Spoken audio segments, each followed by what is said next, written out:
How's it going, ladies and gentlemen? My name is Spencer, and welcome back to Advice, the show without a name. Teaching. Something we vicariously see through how many years of schooling we go through. Every day you see a teacher or a professor walk up to the front of the class and try their best to teach the next generation.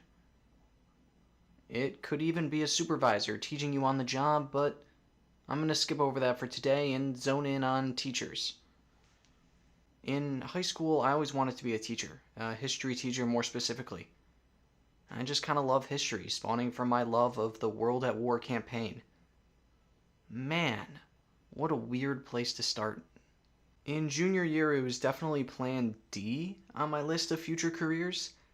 Obviously, I didn't go with it, but being a history teacher is a definitely weird future to envision myself, considering I'm in a completely opposite field. Go figure, right? But because of that, I've always respected teachers and their passion to want to teach snot-nosed kids who think they're wasting their time learning grammar, yet don't see the years of built-up knowledge affecting them as a person. It's not easy being a teacher. Bad pay is the big one. There's not enough time in the day to handle everything, yet you're expected to set an example for impressionable students. They're under a whole lot of stress, and students build on that. They push buttons. They're kids. They don't really know any better. I don't care if you hate school. Don't put that on your teacher. Some, yes, could be the most vile people in the world, and in that case, I throw out my hands. You got me. I'm not going to say every teacher is perfect, far from it. But teachers are just people. They may assign you homework on the weekend, but that's just because it's their job to teach you. They're given the freedom to choose their difficulty because they think it'll make you better. The role of any teacher is to improve your understanding of something. Coasting through life doesn't happen.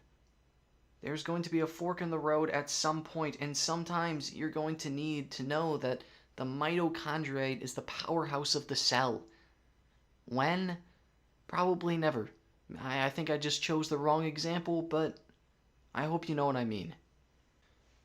In high school, I took graphic design. I took it for 2 years in a row. The teacher was a little strict, a little abrasive, and those first few months, I couldn't stand her and her strict style of teaching. It was only when that second year came around when the material wasn't focused on instructing, but supervising. It allowed her to back up, to really open up. She was a great teacher, and I may have not said that at the start. But I thought so highly of her that she was my advisor for my senior year project. If you take away the course, the criteria, you're left with some amazing people. So don't see your teachers as Stonewall Johnson. Maybe think of them as people you can trust.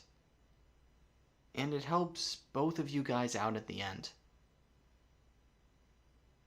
And that's where I'm going to call it for today. Who was a teacher you loved during your schooling? Who did you hate and why? And have you ever come around on a teacher like I did? If you feel like I missed anything, please put it below. And if you want your questions answered, please email me at koboltuxadvice@gmail.com for a nameless read. Thank you so much for watching, and I'll see you next time.